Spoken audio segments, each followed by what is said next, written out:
despite the hype leading in, neither Vice President Kamala Harris nor former President Donald Trump thought that cannabis was important enough to be mentioned. Can I get a sad trombone on that one? Well, hold on. I blame ABC. I actually blame ABC. I actually blame ABC because they were controlling all the questions. Yeah, man. You guys are all about excuses these days and blaming other people. Blaming ABC, bro. Blaming ABC. I'm about pointing thumbs and not fingers. Because when you point a thumb, you know what? You're pointing at yourself. If you're pointing a finger, there's 4 more pointing back at you. I ain't about that shit. Oh boy. You know? Here we go. So, but I digress. This leaves us and current President Joe Biden as the only candidate from either party to ever openly support reform on cannabis policies while facing an opponent on that stage. With 54 days left until the election, whatever happens within the next administration and their policies that they put forward are in the air. So the clock's ticking on old Joe to actually do something, not just say he did something, but actually do something. Something positive for the people negatively affected by the failed, illegal, and racist war on drugs that he was so instrumental in waging and building up upon American citizens for decades. So who's going to get him off the beach, out the bed, or wherever he is, and get him going? According to Benzinga's Franca Cornetti, the Last Prisoner Project's using their platform to do just that. Benzinga staff writer wrote last night that a coalition of cannabis advocates is ramping up the pressure on President Joe Biden to act on his promise of cannabis justice.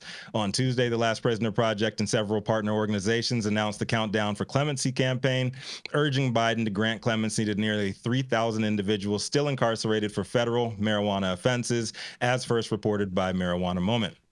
Despite Biden's past efforts, which included pardoning thousands of people with federal cannabis possession convictions, no one, I repeat, no one has been released from prison as a result. The new campaign is pushing the president to use his clemency powers to right this wrong. Time is running out on President Biden's term, but it is not too late for him to undo the harms inflicted on the families impacted by cannabis criminalization, said Sarah Gersten, executive director of LPP. Corani said that the campaign's website features a large countdown clock symbolizing the dwindling time before Biden's term ends.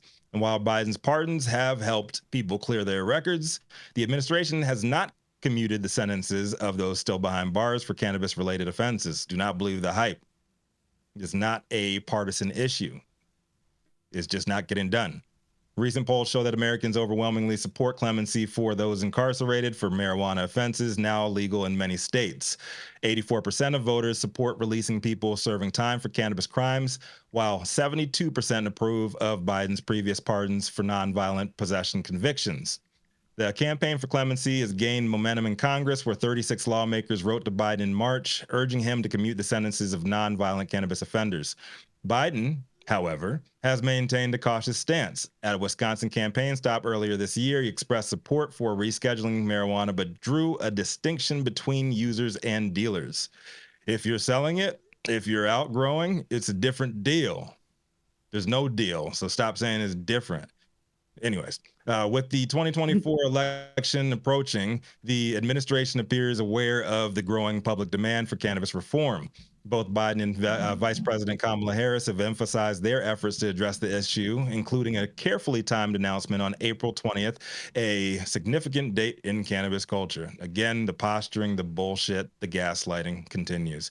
Harris has also publicly called on the DEA to speed up its review of the reclassification under federal law.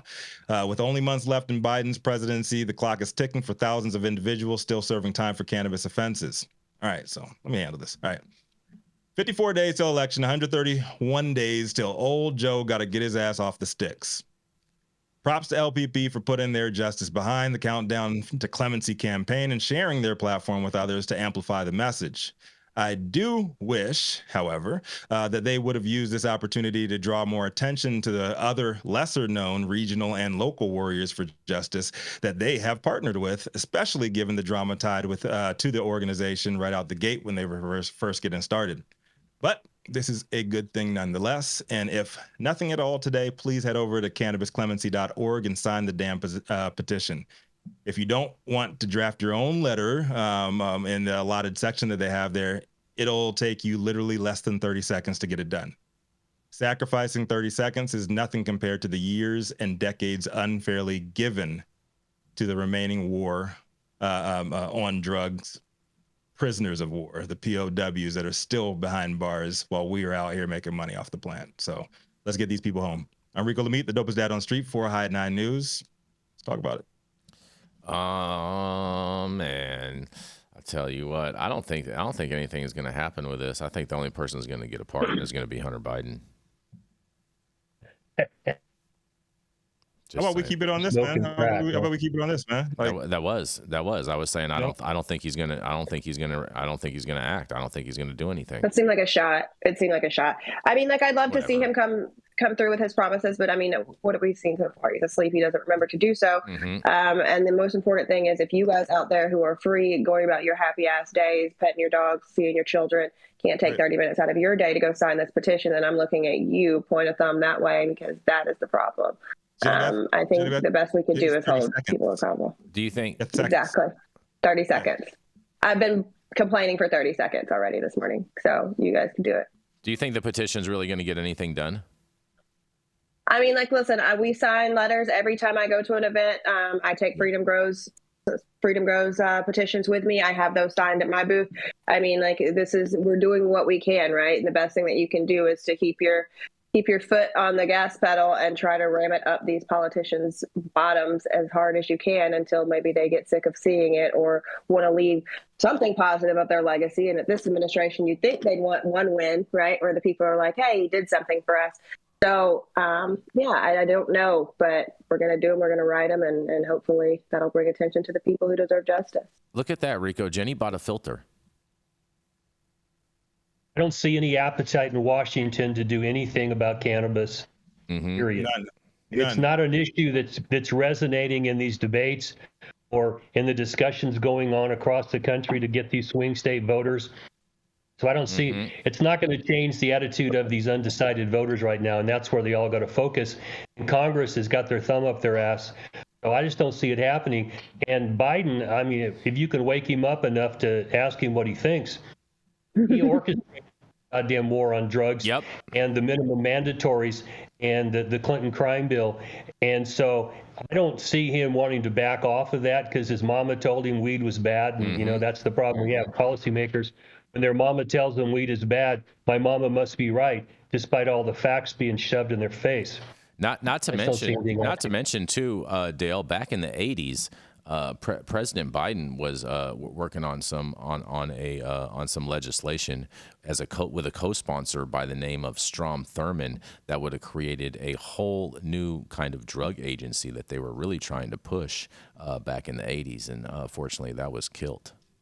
I mean, I'm trying to keep it positive right now, and just be like, yo, like, it's the least, like, echoing Jenny Beth's words, it's the least you all can do. Sign the petition and amplify. I'm down to sign the petition. I'm totally down to encourage people to do that. I just have a question of, I wonder what good it'll do. I'm not opposed to signing it. I'm not opposed to promoting it or anything like that. These are real questions.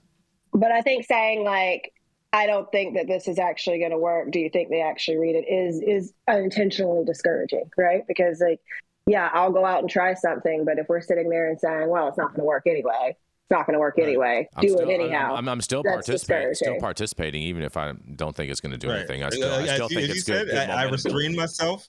I restrained myself as much as I could reading the story. I'm like, yo, this is not about red or blue. This is not about anything other than these folks trying to do some positive shit. And let's get on it. That's all I'm saying. It's not about us. It's about the folks that are still locked up right now while we're out here on the internet talking our shit. That's fair enough. Let's get them on the show and talk their shit with us, just like we got Luke out to talk his shit on the show too. We need more of these former POWs. Shout out to my man Dale Schafer on here with us. He is free. He did years for the shit that we're doing freely right now. So let's get more of them out so we can have fun with them too. That's all I'm saying. Give me a pardon. Let's do a petition for that. I'm down with that too, Dale. I'm 100% down with that. 100%. I want my guns back. Exactly. Yeah. Exactly. I want you to get your guns back too. Dale, you qualify for Justice Serves initiatives too, so we can definitely see as we raise the money if we can throw some towards the pardon for Dale. Hey, let me know. I'll scream from the rafters. We need to stop this shit.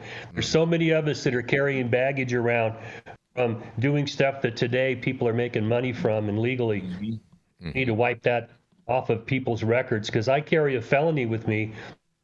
Not that it upsets me as much as it does other people, because I still have my law license. But, there are a lot of downsides to being tagged with a felony today.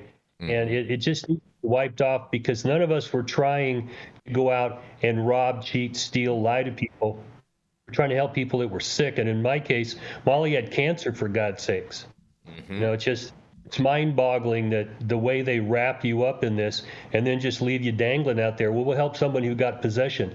The feds weren't after people with fucking possession problems. They were after people manufacturing, distributing, importing. And I served in prison with lots of these folks. And I'd let them watch my grandchildren, okay? They're not bad human beings. They were, in the drug game and in the marijuana game. Which is not the same as heroin and fentanyl and meth and cocaine. It's just not. We need to wipe this period of our history off. But I don't see any momentum right now to actually get anything done. Anything they say is just words. They're blowing smoke up your ass right now. Yeah, that's a lot. I think, Go ahead, Jenny. And I think that the petitions do sometimes work. I mean, like we take pictures also of people who are currently in prison, and Christian Reichert out of Illinois is an amazing example. In February, I held his picture up in front of the booth in Hawaii. By May, he was free by the time I went to go speak in Illinois. So that was really awesome, getting to know his mom, getting to know his family and his story. And it takes a village, you guys. Like, we all have to speak for these people, because at the end of the day, if you're wearing a prison jumpsuit, your words fall deaf on people's ears. So we need people that are free and people who are able to speak for them, to speak for the people who helped pave the way for this industry to even exist. And we all know that the government only put them in prison because they were mad because they weren't getting their cut from it. So, that part. Fair enough. That part. And on that, we're going to go to a commercial, and we're going to be right back.